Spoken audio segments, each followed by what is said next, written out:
Madrid.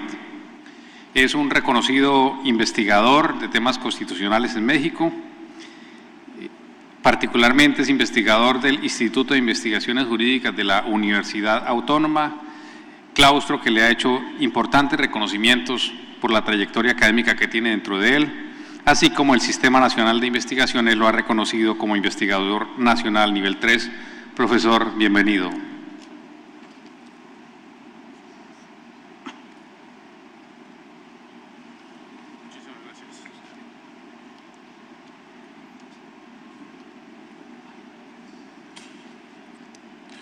Muy buenas tardes. Después de la charla o conversación del día de ayer del doctor Víctor Bazán, estuve verdaderamente en apuros para ver qué es lo que tenía que decirles el día de hoy. Se arreglaría muy sencillamente diciendo que suscribo en todas sus partes las expresiones del doctor Bazán, pero haber venido de tan lejos yo creo que debo de justificarlo de una forma también con algo de esfuerzo. Por ello, yo creo que podemos hacer un ejercicio de reflexión a partir de varias preguntas. Utilicemos el método mayéutico a ver hasta dónde llegamos. ¿Es posible crear la región del Caribe en el Estado compuesto federal de México? Trasladar lo que se ha estado exponiendo aquí, lo que hemos estado escuchando hacia mi Estado federal, México, yo creo que nos puede dar un punto de comparación para esta exposición. De entrada, he de decir que la respuesta que se dé en este caso es mucho más difícil que trasladar el ritmo caleño que hay aquí a la ciudad de Veracruz en México.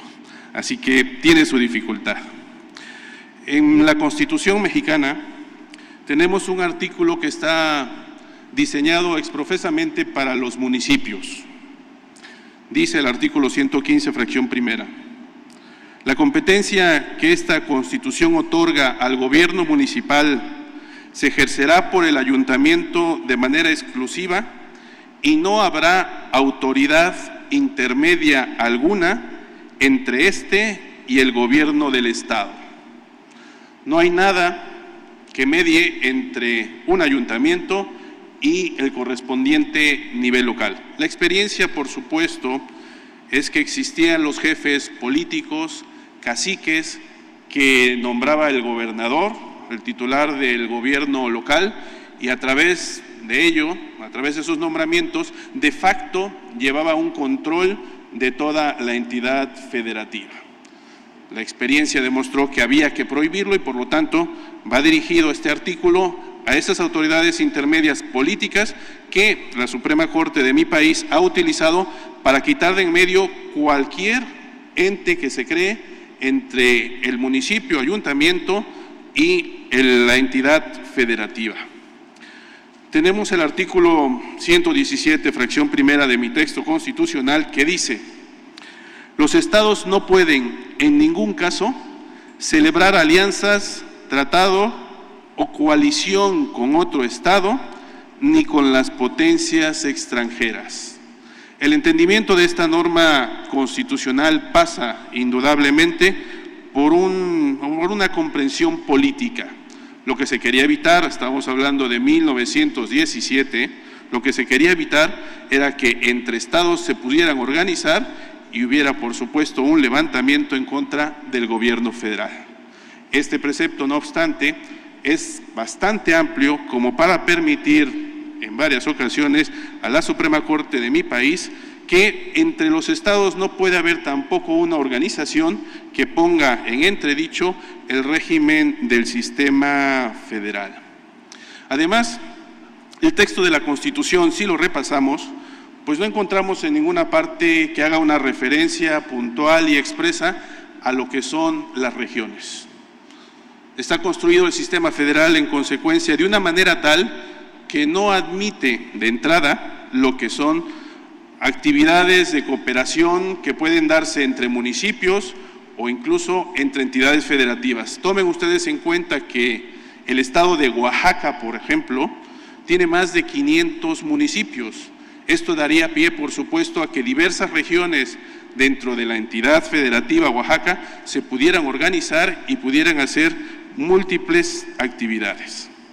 No obstante lo anterior, que es lo que deriva del texto tal cual, creo que se puede establecer una posibilidad de lo que, dentro de lo que podríamos llamar una válvula de escape del sistema federal, ya desde ahora lo anuncio centralizado, relacionado con este tema y por supuesto para dar cabida a algunas actividades que tengan que ir más allá del ámbito competencial de los municipios o inclusive de los estados. La figura jurídica está establecida en el texto constitucional, pero no como parte de la organización territorial. Son los convenios que pueden celebrarse entre la federación y los estados, o entre federación y municipios, entre estado y municipio, o inclusive entre municipios. Son varias las disposiciones del texto constitucional, artículo 26, 115 fracción quinta, 115 fracción tercera, e inclusive el 116 fracción séptima, al cual doy lectura, porque es el que más se acerca a lo que quisiéramos nosotros buscar como respuesta a la primera pregunta.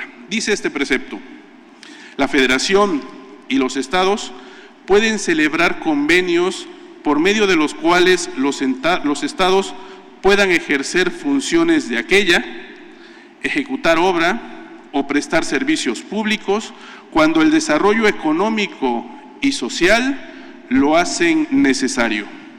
A su vez, obviamente, se regula que el Estado puede celebrar convenios con los municipios, también tomando en cuenta estas finalidades. Hay más facultades también para realizar actividades de convenio en otras leyes que son federales, en lo que corresponde, por supuesto, a las materias exclusivas de la federación.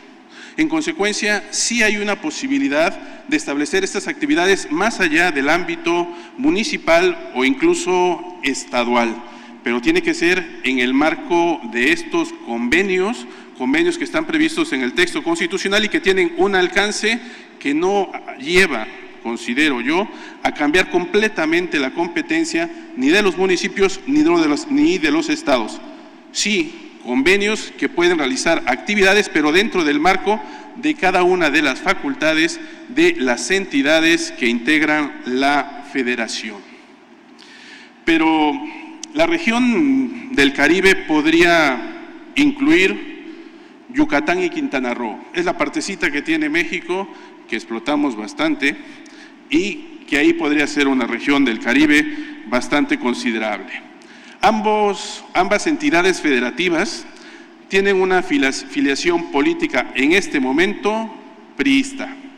Entonces, se podría decir, con los resultados últimos de la elección presidencial, que hay voluntad o habría voluntad política para hacer alguna actividad a través de convenios para crear una región que pudiera estar en el Caribe. Si nos fuéramos, en cambio, a la región del noroeste de México, los estados de Sonora y Chihuahua, la cuestión presenta otro matiz, pues Sonora es panista, es un gobierno estatal que tiene una afiliación del Partido Acción Nacional. Chihuahua, en cambio, es priista. Sería difícil contar con voluntad política para crear una región con esta metodología de los convenios. Si nos fuéramos a la región del Golfo de México, en donde encontramos Tamaulipas, Veracruz, Tabasco, Campeche y Yucatán, no creo que hubiera ningún problema para convenir en crear una región, ya que todos estos gobiernos locales son priistas. También se podría hacer lo mismo en Chiapas y Oaxaca, en donde está presente, por un lado, el Partido de la Revolución Democrática, PRD en Chiapas, y en Oaxaca, el PRD en coalición con el Partido Acción Nacional.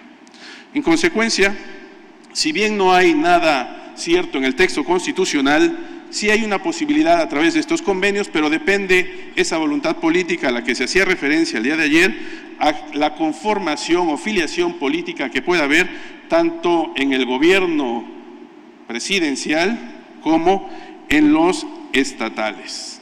No hay texto constitucional, insisto, que hable de región como en Argentina, y solamente tenemos una posibilidad de convenir, pero siempre bajo la dirección del gobierno federal. Pero, ¿y las entidades federativas que pudieran estar interesadas tendrán los recursos económicos suficientes para lograr esa actividad regional que en determinado momento podría interesar? Aquí se complica la situación. En México resulta que tenemos un sistema nacional de coordinación fiscal. En este sistema está establecido que la Federación y los estados pueden firmar convenios de coordinación fiscal previstos en una ley federal que se denomina de coordinación fiscal. A través de estos convenios, los estados, las entidades federativas, se comprometen a limitar sus potestades tributarias en favor de la federación. Un convenio, por supuesto, que tiene todos los visos de estar a favor de la federación. A cambio de eso, las entidades federativas obtendrán una participación en los ingresos fiscales federales. No hay entidad federativa que no haya firmado el convenio de coordinación fiscal correspondiente. En consecuencia, los dos impuestos más importantes, el de renta, el de ingresos y el impuesto al valor agregado, son establecidos y administrados por la Federación, a pesar de que ninguno de los dos impuestos está atribuido expresamente como facultad a la Federación, que intervendría a través del Congreso de la Unión. Tenemos un sistema de supuesto consecuencia de nuestro vecino del norte, en donde el artículo 124 establece que lo que no corresponda o no esté establecido expresamente a la Federación se entiende reservado a las entidades federativas. En este caso no encontramos en ninguna parte que haya una facultad tributaria de la Federación, le correspondería en consecuencia a las entidades federativas, pero a través de la Ley de Coordinación Fiscal se celebran convenios de coordinación en donde el Estado se limita a sí mismo la facultad tributaria y se la da prácticamente a la Federación. El artículo que contiene las facultades que le corresponden a la Federación, una lista, es el artículo 73 y obviamente es el artículo más reformado de la Constitución mexicana. Empezó en 1917 siendo un texto pequeño, complejo, pero pequeño, con ciertas facultades, pero inmediatamente se dio cuenta la Federación que la lista era pequeña. Lo que quedaba residualmente reservado a las entidades federativas era amplísimo.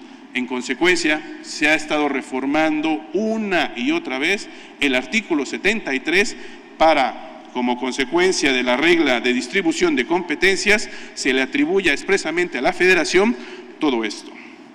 La Federación, en consecuencia, controla el 80% de los ingresos fiscales totales generales en el país.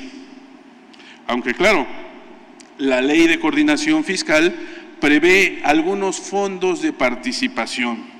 Hay un Fondo General de Participación en donde el 20% de la recaudación federal participable se va a destinar, por supuesto, a las entidades federativas. Hay criterios poblacionales, hay que ver dónde hay más densidad para ver a dónde llega, y también incluso hay premiación, estímulos a todas aquellas entidades federativas que hayan recaudado de una manera eficiente. Dependiendo de estos criterios, se puede tener una participación mayor o menor en el 20% de la recaudación federal. También existe un fondo de fomento municipal. En este fondo de fomento municipal, el 1% de la recaudación federal participable le corresponde a los municipios. El único problema es que no se da directamente a los municipios, sino que se entrega a los estados y corresponde a estos hacer la distribución, obviamente correspondiendo con algunos intereses ajenos a la legislación. La Ley de Coordinación Fiscal, déjenme comentarles, también prevé un monto de aportaciones a los estados. No solamente participaciones, sino también aportaciones. Y estas aportaciones incluso son mayores que las participaciones iniciales. La única diferencia es que las aportaciones, su gasto está condicionado al cumplimiento de los objetivos que para cada tipo de aportación establece la ley. Así hay fondo de aportaciones para educación básica y normal, servicios de salud, infraestructura social, fortalecimiento de los municipios, seguridad pública, fortalecimiento de los estados.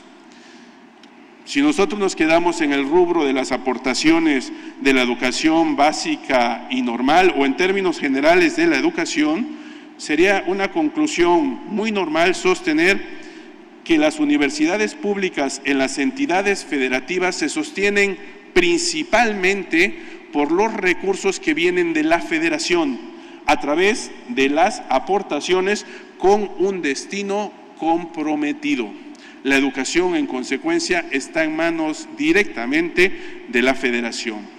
Si hiciéramos un ejemplo, Querétaro, una entidad cercana al Distrito Federal y de buen tamaño, los ingresos propios por las competencias impositivas, incluso que le corresponden a esta entidad federativa, llegarían redondeando a 400 millones de pesos. Si tomamos en cuenta las participaciones federales, aumentaría a 3.500 millones de pesos. Y si se adicionan las aportaciones, estamos hablando que le vamos a sumar todavía más 4.500 millones de pesos. Es decir, solamente el 5% de los ingresos propios de la entidad federativa los genera dicha entidad federativa. El resto, que es la gran mayoría, vienen de la federación. En consecuencia, la creación de una región, para empezar, requeriría, si es lo que queremos, modificar las competencias de una reforma constitucional, similar a la que se hizo en Argentina en el 94, sin tener, espero, el mismo leitmotiv que sucedió en ese mismo año. Las consecuencias de esta reestructuración constitucional serían muy importantes, porque el Estado mexicano no está pensado desde sus orígenes para crear una entidad territorial regional. Más bien está basado en 4 elementos territoriales: la federación, los estados, entidades federativas, Distrito Federal y los municipios. Esa es la organización territorial, se reduce a estas 4 entidades federativas. Establecer una región, en consecuencia, llevaría a una modificación, creo yo, bastante importante. Pero en caso de no haber reforma constitucional, tendríamos que acudir a los convenios que habíamos referido entre federación y entidades federativas, bajo la dirección siempre de la federación. Y, para finalizar, en todo caso se requieren recursos federales y tendrá que ser la federación, administrando esos recursos federales, la que dé la posibilidad a las entidades federativas para tratar de crear esta entidad regional. El tema, en consecuencia, no es fácilmente trasladable al Estado compuesto federal mexicano. Habiendo dado respuesta a esta primera pregunta, quiero extender mis agradecimientos por estar el día de hoy aquí con ustedes. En especial al doctor Gabriel Eduardo Mendoza Martelo, presidente de la Corte Constitucional de este país, por su generosa invitación. Me queda claro el compromiso de la presidencia de estar presente en el evento en todo momento, eso no se ve normalmente, igualmente los demás integrantes magistrados de esta Corte Constitucional. Lo celebro y lo celebro con mucho gusto, por supuesto. Veo caras amigas desde la última fila, incluso en las primeras filas. Eso hace que me sienta yo como en casa. No me siento en ningún momento como un extranjero en Colombia. Agradezco principalmente al doctor Bazán su comprensión y su decisión de vincularme estrechamente en esta actividad. Saludo, por supuesto, al magistrado saliente de la Corte Constitucional y juez centrante de la Corte Interamericana de Derechos Humanos, don Humberto Antonio Sierra Porto. Yo tenía una anécdota que ya ha cambiado con lo que estamos presenciando ahora. Decía en México, dentro del Poder Judicial, que un magistrado, y un magistrado forma parte de un órgano colegiado, es un juez venido a menos. Claro, porque un juez decide él solo, encarna la independencia judicial, él solo resuelve y no tiene que darle cuentas a nadie. Pero cuando un juez se vuelve un magistrado, entra en un órgano colegiado y no le queda otra más que ceder en muchas cosas y apoyar en otras tantas. Un magistrado, en consecuencia, es un juez venido a menos. Ahora tendré que decir que también hay una posibilidad más. Un juez es un magistrado venido a más. En este caso, un juez de la Corte Interamericana de Derechos Humanos. Aprovechando ya, si el magistrado saliente indicó que su primera charla fue en Barranquilla como magistrado, su primer acto como presidente fue en Barranquilla, también, hasta donde yo alcancé a escuchar, y el último acto académico, si quieren llamarle, lo está haciendo en Barranquilla. Yo creo que el primer acto como juez de la Corte Interamericana tendrá que ser, respetando por supuesto y saludando con mucho cariño a Cartagena de Indias, tendrá que ser en Barranquilla.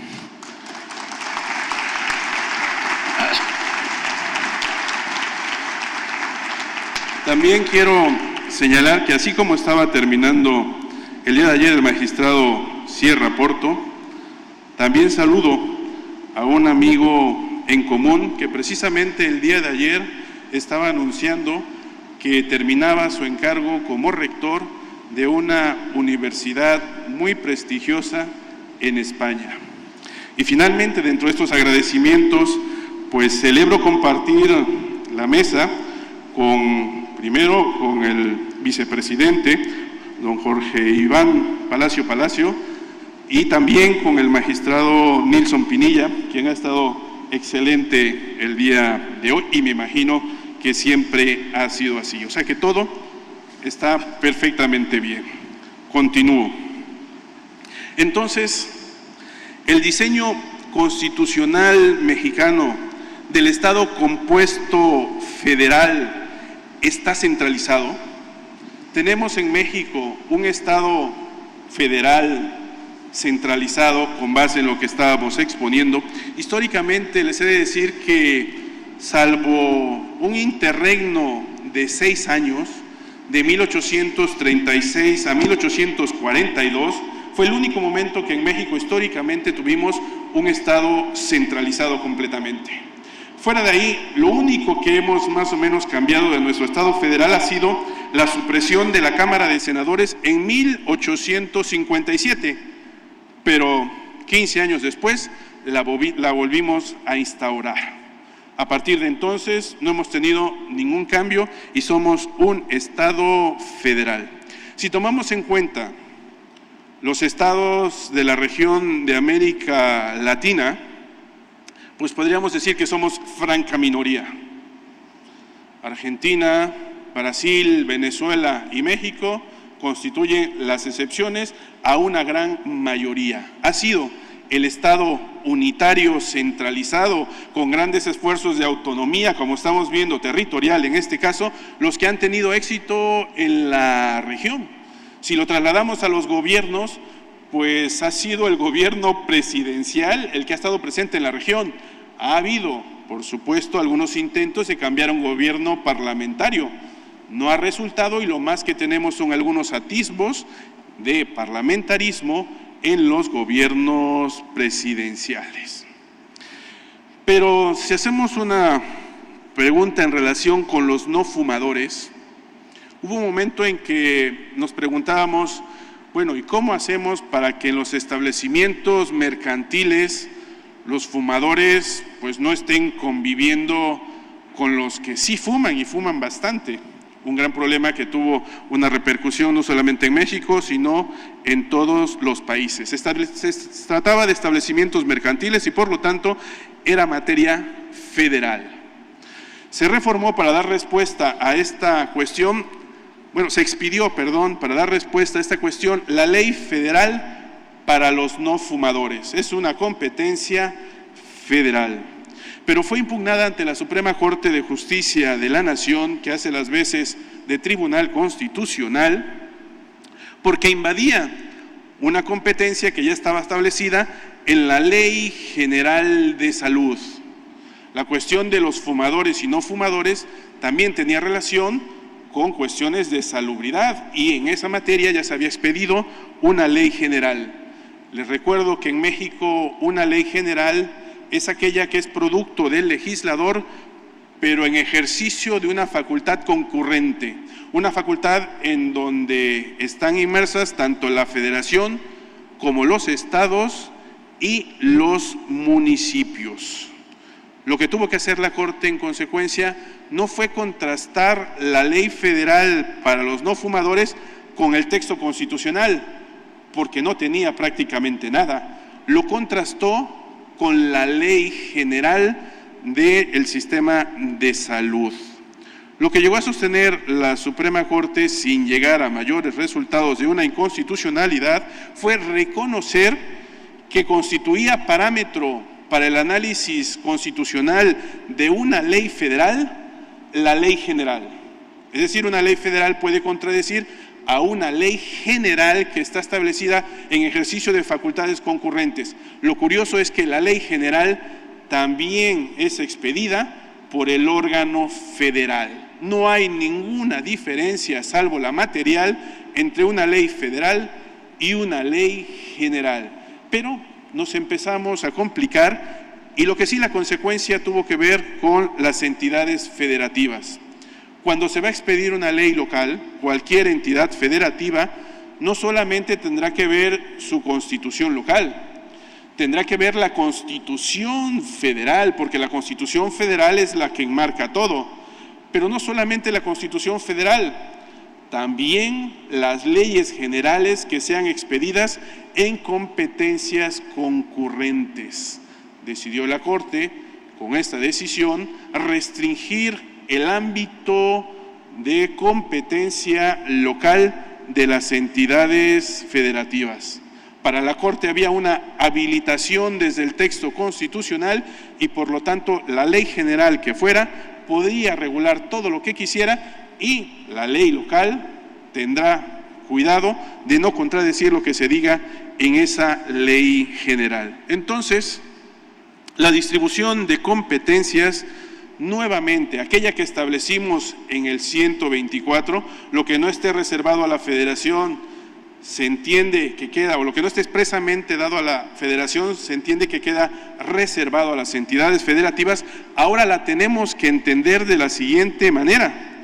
Lo que no esté reservado o esté expresamente facultado a la federación, como también a la federación y estados en municipios en competencias concurrentes, se entiende reservado a las entidades federativas. Dicho en otros términos, hay una clara tendencia a ampliar las facultades de la federación y a reducir al máximo las competencias de las entidades federativas. Ese es un fenómeno, por supuesto, que tiene que ver con la centralización. Tendríamos que adicionar también que la mayoría de las materias que tienen mayor impacto en la vida cotidiana de los mexicanos están en manos de la Federación. Ese artículo 73 que tanto se ha modificado. Las leyes en materia concurrente a las que hacemos referencia, como salud, educación, medio ambiente, asentamientos humanos, se controla desde estas leyes la participación que puedan tener los estados y los municipios. Entonces, hay, por supuesto, toda una centralización a través de la labor del legislador. El esquema que tenemos que buscar en consecuencia es un esquema descentralizado que pasa necesariamente por convertir las materias exclusivas de la Federación en materias de responsabilidad compartida entre estados y municipios. Hay que unificar normas también. Unificación, por supuesto, que tiene que ver con el desplazamiento de la capacidad de decisión que sobre una materia tienen las entidades federadas. ¿Para qué queremos 31 códigos penales más el correspondiente al Distrito Federal si en términos generales puede regularse lo mismo o en materia procesal sucede igualmente? Eso desde el ámbito legislativo. Si lo vemos ahora desde el ámbito constitucional, sucede lo siguiente. Podríamos preguntarnos, ¿la reforma a una constitución de una entidad federativa se puede hacer sin ningún problema para ampliar el mandato de los alcaldes, de los presidentes municipales de 3 a 4 años?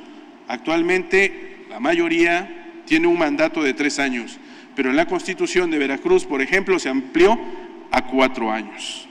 En este caso, tenemos que pasar por una expresión de nuestro texto constitucional que dice que los estados, las entidades federativas, son entidades libres y soberanas. Esa es la connotación que tiene la Constitución mexicana. Cuando se crean entidades federativas son libres y soberanas, teniendo una constitución local cada entidad federativa que no puede contradecir en ningún momento las estipulaciones del Pacto Federal. Hemos superado, y yo creo que no hay regresión en ese sentido, la expresión de soberanía y, por supuesto, no hemos dado lugar a que se lleve a un ejercicio de una soberanía a ultranza que podría llegar a sostenerse con un Estado separatista. La soberanía sigue siendo única, indivisible, reside en todos los mexicanos y lo que puede haber en una entidad federativa es simple y sencillamente una autonomía con distintas características, pero no llega a ser una soberanía en una entidad federativa que pueda provocar una secesión en determinado momento de una entidad federativa respecto de la federación. En algún momento lo tuvimos como una preocupación, pero fue a finales del siglo XIX y fue en Yucatán. Precisamente fue Yucatán. Yucatán se decía, para efectos de los que estaban en el Distrito Federal, que estaba más cerca de Guatemala que del Distrito Federal. En consecuencia, en su momento, la audiencia correspondiente, pues iban más bien los yucatecos a Guatemala que ir a la Ciudad de México. En consecuencia, Yucatán se sentía más de Centroamérica que del resto del país mexicano. Los yucatecos han tenido una tradición separatista y por eso también creo que está ahí el origen de la creación de nuestra gran aportación al mundo jurídico latinoamericano, que es el juicio de amparo, creado en una entidad, en ese caso Yucatán, con este ambiente separatista que en ese momento se estaba creando. Los estados, las entidades federativas, a pesar de que el texto diga que son libres y soberanos, expresión que se justifica históricamente por lo que copiamos de los Estados Unidos, son entidades autónomas que tienen una autonomía política, como ya se había señalado aquí respecto de Argentina, en cuanto que son autoridades electas popularmente, ¿sí? Además, tienen una autonomía normativa, expiden su constitución, reforman su constitución y tienen sus leyes locales. Y también tienen una autonomía administrativa, crean toda una burocracia para atender las necesidades en su momento. El tema, por supuesto, de esa ampliación de 3 a 4 años llegó a la Suprema Corte. Y la Suprema Corte dijo que la Constitución Federal no estableció en ninguna parte límite alguno a los mandatos de las autoridades municipales. En consecuencia, de 3 se puede pasar a 4 años sin ningún problema. Aquí lo importante es tomar el dato de que algo completamente de naturaleza local tuvo que ser decidido por la Suprema Corte de Justicia de la Nación en tanto órgano federal. Dicho en otros términos, pareciera que cualquier decisión local tiene que llegar hasta el máximo tribunal de mi país para que sea resuelta. En lo personal, no participo de esta posición jurídica que la Corte ha sostenido en torno a las constituciones locales. Las ve incluso como leyes. No ha habido hasta ahora un análisis jurídico serio en donde diga la Suprema Corte de mi país cuál es la naturaleza jurídica que tienen las constituciones locales en el marco de una constitución del Estado federal. Lo que la Corte ha hecho, que desde mi punto de vista no se sostiene en un análisis riguroso, es hablar de una constitución federal, pero una constitución federal respecto de la federación, no de todo el Estado federal.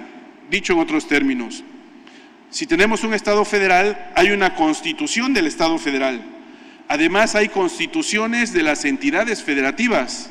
Me faltaría, en consecuencia, la constitución de la federación, la cual no existe. Y como no existe, hay que tomar prestada, por supuesto, la constitución del Estado federal. Y esto es solamente una parte de esa Constitución. Lo que pasa es que la Suprema Corte ha tomado prácticamente toda la Constitución del Estado federal como Constitución de la Federación. Si esto lo vemos de esta manera, creo yo que se podría ganar nuevamente el espacio con ánimo de una descentralización jurídica constitucional para las entidades federativas. Para mí, las constituciones locales tienen una doble naturaleza jurídica.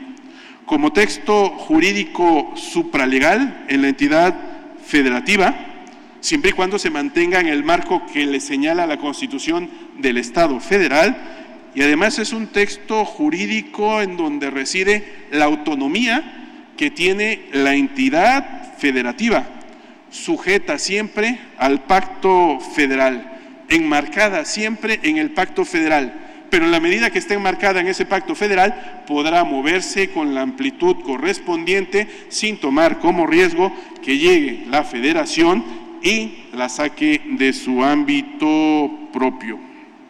La descentralización del Estado compuesto federal mexicano, en consecuencia, pasa por una revaloración de la posición jurídica de la Constitución local, incluidos los derechos humanos a que el doctor Bazán hizo referencia, derechos humanos que hay constituciones de las entidades federativas que los amplían, y esa misma ampliación también considerada, por supuesto, a la luz de los tratados internacionales, y esa revalorización de la Constitución local también pasa por la justicia constitucional, los instrumentos de control constitucional que tienen que establecerse en las entidades federativas, porque una ley local, cuando contradice una constitución local, nada, desde mi punto de vista, tiene que hacer en una decisión ante la Suprema Corte de Justicia de la Nación. Esa es una decisión que queda en el ámbito, por supuesto, de la entidad federativa. Falta una articulación muy bien diseñada, ingeniería constitucional y voluntad política de los tribunales federales para no romper con este esquema que estamos tratando de sostener. Si se incumple con un contrato de arrendamiento, las partes no se ponen de acuerdo e incluso llegan al órgano jurisdiccional local, ¿debe conocer de esto la Suprema Corte de Justicia de la Nación? En México actualmente no hay ningún asunto, así sea el más sencillo posible y en la ciudad más recóndita de cualquier entidad federativa, que no llegue o que no tenga posibilidad de llegar hasta la Suprema Corte de Justicia de la Nación. Eso es posible. A mi ver, por supuesto, es incorrecto. Estamos hablando que jurisdiccionalmente estamos entrando en un terreno de centralización que en lo personal no comparto. Existía en 1857 una doble jurisdicción y esa doble jurisdicción era reflejo del federalismo dual que existía en los Estados Unidos. Todo cambió en 1868 porque sostuvimos que se podía promover el juicio de amparo en contra de sentencias, en contra de negocios judiciales. A partir de ahí, no hemos dado marcha atrás. ¿Qué es lo que existía entonces? Una desconfianza a los poderes judiciales locales. Eran poderes judiciales muy caracterizados por un caciquismo. No se confiaba absolutamente en ningún órgano jurisdiccional local. En consecuencia, tenía que abrirse la puerta para escapar de lo local y llegar a lo federal. Actualmente seguimos con esta posición. Cualquier resolución de un Tribunal Superior de Justicia de cualquier entidad federativa en México puede ser revisada en amparo ante los tribunales federales a través de un artilugio que es la violación a un derecho humano, a la tutela judicial efectiva. Nosotros le llamamos una violación a una garantía de audiencia o debido proceso, formalidades esenciales del procedimiento.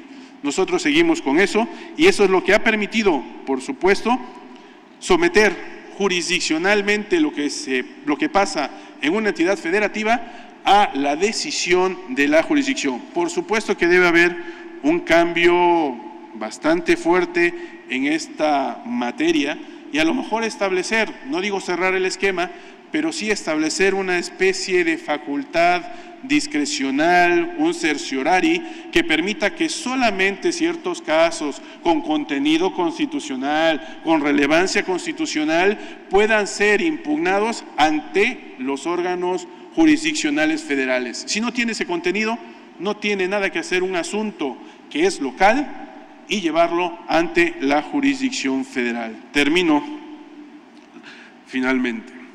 Los Estados Unidos mexicanos es el nombre como se llama formalmente mi país, le podríamos decir República Mexicana, es un estado compuesto federal que tiene rasgos centralizadores muy fuertes.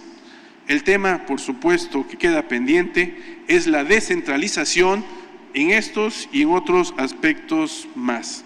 Pero sobre todo, creo yo, hay que acentuar las garantías que a través de ciertos medios se establecen en la Constitución para respetar ese pluralismo territorial. Los distintos entes territoriales establecidos en la Constitución deben de tener esa garantía a ese pluralismo territorial. La misma revisión constitucional en la que participan, revisión constitucional de la Constitución Federal, en la que participan las entidades federativas, puede ser visto efectivamente como una garantía incluso institucional. Si se van a cambiar las competencias de la federación, eso tiene que ser aprobado por las entidades federativas y ese es el momento en que pueden, por supuesto, impugnar. El Senado, la Cámara de Senadores, ¿es una cámara territorial? Sí lo es. Sin embargo, cada vez ha tenido una tendencia a modificarse. Actualmente la componen 2 senadores de cada entidad federativa por mayoría relativa, esto es, los 2 que obtengan mayores votos son senadores. Hay un tercer senador que es la primera minoría, quien haya quedado cerca de los ganadores también va como tercer senador al Congreso de la Unión. Y finalmente hay un 4º senador por un criterio de representación proporcional. Tomando en cuenta la votación, es como un último partido podría tener un senador en la Cámara correspondiente. También hay que revalorar la Constitución local, como ya lo dijimos, recuperar la facultad impositiva local y recaudatoria que debieran tener las entidades federativas. Una concurrencia, en su caso, que es necesaria, bien entendida, y por supuesto ejercicio de los mandatos establecidos en las leyes federales con respeto y colaboración entre los distintos entes territoriales. Un federalismo de cooperación yo creo que sería el adecuado. La inclusión de una región pasa, desde mi punto de vista, por una reforma constitucional y es trascendente. Termino retomando un poco de lo que dijo el magistrado Humberto Sierra.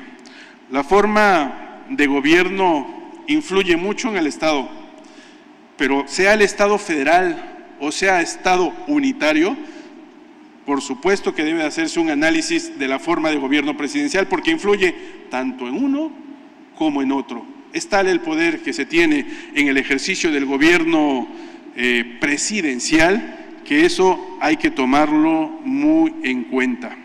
Todo esto, por supuesto, tiene que pasar por una descentralización que en el Estado federal mexicano no la hemos logrado alcanzar. Está ahí como algo imaginario y existen, como estos instrumentos que le he explicado, muchísimos más. Muchas gracias por su atención.